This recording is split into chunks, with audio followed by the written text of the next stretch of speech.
When you picture a scientist, what do you see? Probably some old guy in a lab coat, right?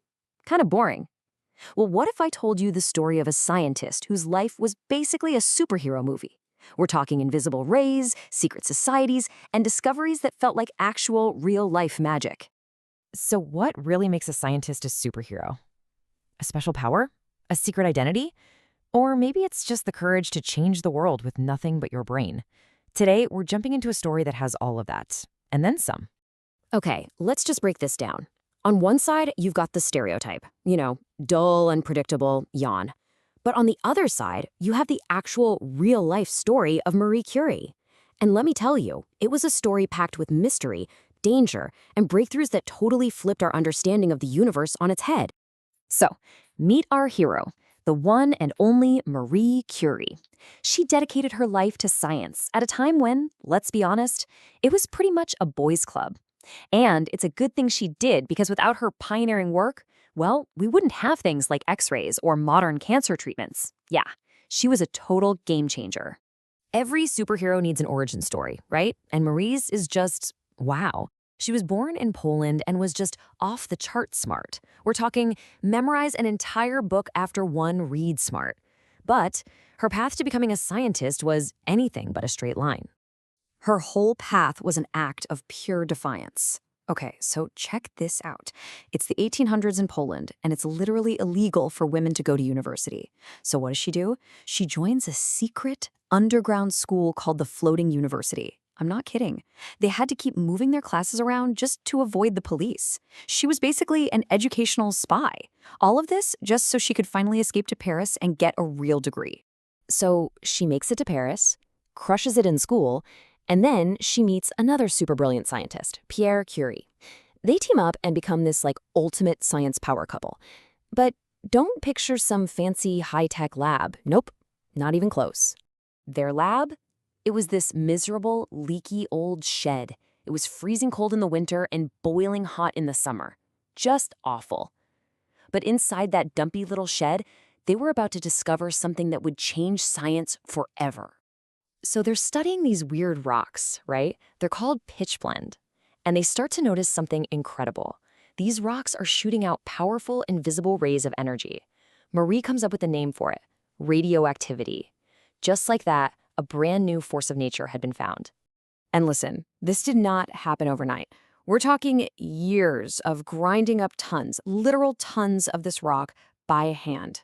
It was this unbelievably painstaking process of trying to isolate where this mysterious energy was coming from. They had a hunch it wasn't from anything anyone had ever seen before.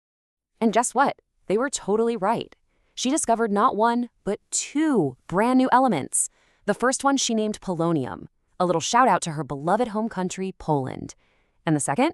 She called it radium because it literally glowed in the dark with this beautiful, faint light. This discovery, oh man, it set the world on fire. People went nuts for radium. They thought it was some kind of miracle cure for everything. This discovery basically launched the Curies from that leaky old shed straight into global superstardom. Then, in 1903, it happens. Marie Curie becomes the very first woman in history to win a Nobel Prize. She shared it for physics, for their work on radioactivity.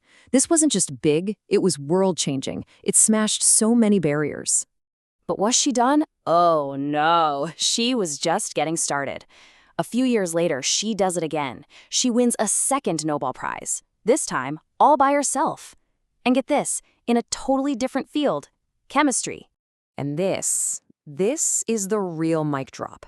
To this day, Marie Curie is still the only person in history, man or woman, to win Nobel Prizes in two different scientific fields. I mean, come on, that is absolutely legendary. But all that incredible dedication came with a heavy price. You have to remember, back then, nobody knew that this amazing thing she discovered, this powerful radiation, was also incredibly dangerous. The very work that made her famous would tragically also make her sick. She actually used to carry test tubes of radium around in her lab coat pockets. She was just fascinated by their glow, and she said they looked like faint fairy lights. It's kind of heartbreaking, right? It just shows you how innocent they were in that early age of discovery. They had no idea. Okay, you ready for a lightning round of mind-blowing facts? Fact 1, her notebooks, her actual handwritten notes, are still so radioactive today that you need to wear protective gear just to look at them. Seriously. Fact 2, genius apparently runs in the family because her daughter, Irene, also won a Nobel Prize in chemistry. And fact 3, just to bring it home, yes, she really did carry glowing tubes of radium around in her pockets, like it was no big deal. When you look at her whole life, Marie Curie's story really proves something powerful. It doesn't matter where you come from. It doesn't matter if people tell you that you can't do something. If you've got that fire of curiosity and you're willing to work your tail off, you can literally change the world. So that leaves us with one last question for you. Marie named an element after her home. If you discovered a brand new element, something no one had ever seen before, what would you name it? And why? It's a fun thing to think about. Thanks so much for joining me on this one. Stay curious.